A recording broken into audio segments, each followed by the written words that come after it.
for the opportunity to present our quality improvement programs.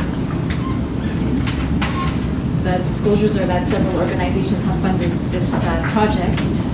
So just want to set the context or the background. So quality improvement we're talking about here is a very systematic approach that uses specific techniques, methods, and measures to improve one or more dimensions of healthcare. And when we talk about quality improvement projects, really we're talking about projects that will aim to fill the quality gap, which is between the care we actually provide and the care we could be providing. The three pillars of quality improvement involve clinical effectiveness, patient safety, and patient experience. And in Canada, the Royal College of Physicians and Surgeons have come up with a competency framework which is similar to the ACGME competency requirements in the US. And in 2015, they updated almost all categories. So medical expert is in the middle, but all the pedals are around, or we refer to as intrinsic roles. And they really put in patient safety, quality improvement, and resource stewardship all over the place in all the competencies. And so programs were tasked with having to address those competencies in the residence. So this is just an example of medical expert where QI competencies have come in. So residents are expected to adopt strategies that promote patient safety, for example. And this is one of the intrinsic roles. So in the leader role, we're seeing things like residents should participate in patient safety or quality improvement initiatives, and they should be able to apply the science of quality improvement to contribute to improving patient care. So in order to address that and address those requirements, I supervised a fellow in the 2016 academic year. Her name was Catherine Pembroke. She's now working in the UK. She led a team of interested physicians and a QI expert by the name of Alain Biron at our institution.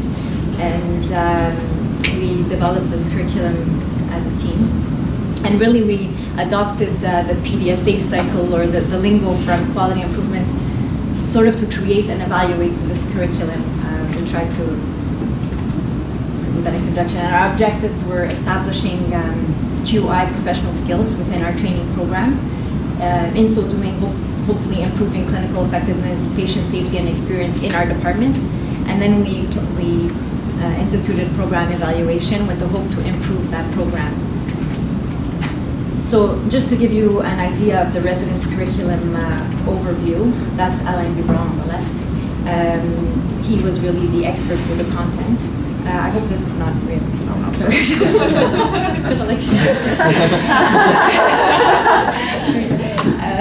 There were 2 academic half days. They combined didactic teaching with interactive workshops. Those were supplemented by online modules. They were HQIP modules, so we adopted the ones from the UK. This was because it was the first time and was presented to all residents in our program, but really 1 year was targeted to develop a QI project and take it over 9 months and present it at the end of the academic year. And there was mentoring from faculty, and we realized that some faculty are not at ease with supervising projects and quality improvement, and so we incorporated a train the trainer session with mentoring. So on the right-hand side, you'll see a picture of where our faculty were trained by Alain in QI methodologies, the basics.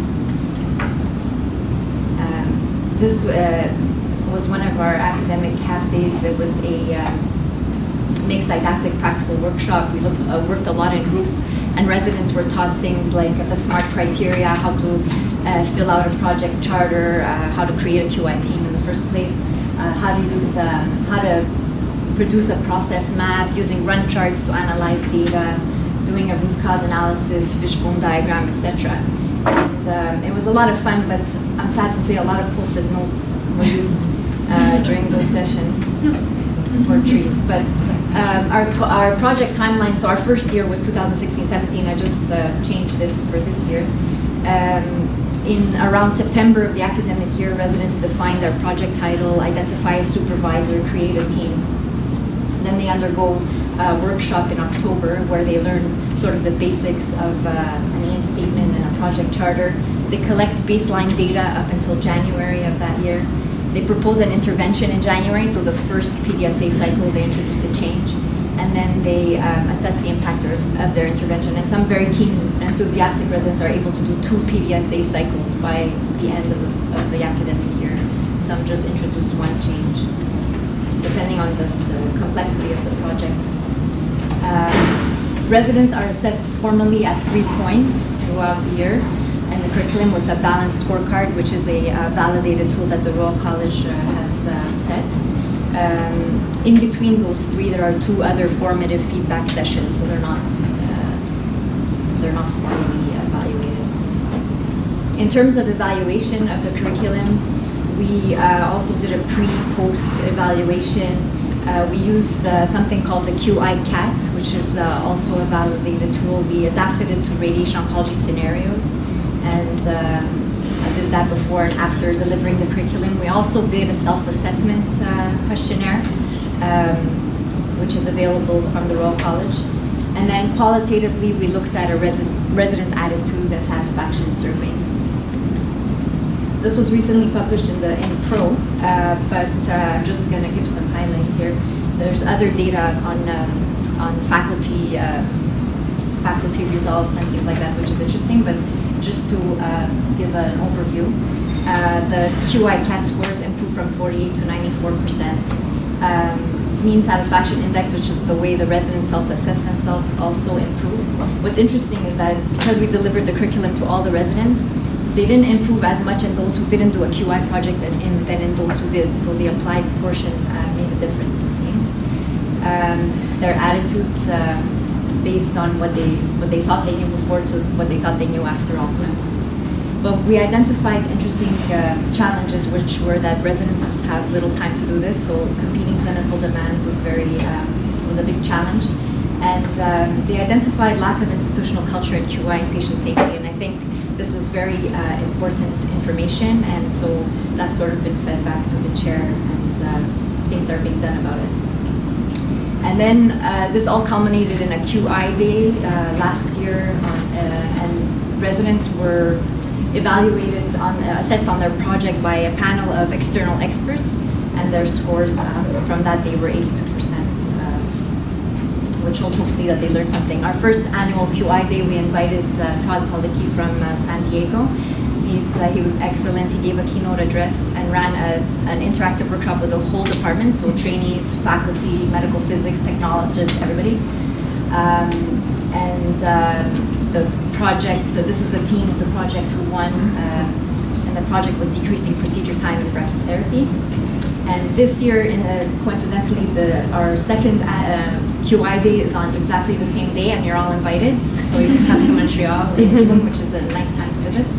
And we're having Jim Conway from the Harvard School of Public Health come, and those will be the projects presented this year. So in conclusion, running a QI program is feasible, and it seems to improve attitudes and skills in QI. Of course, we have to complete our PDSA cycles and try to improve our curriculum. And what we've done this year, in comparison to last year, is we've introduced another lunchtime session on building a QI team, because we found our residents had weaknesses in building the team, including a patient representative, and actually holding meetings. You know, they would individually go to team members, but they wouldn't hold meetings, and so we want them to incorporate that. Thanks to everybody involved, especially the faculty supervisors, because it's a lot of time contributed to this. And I'm happy to answer questions.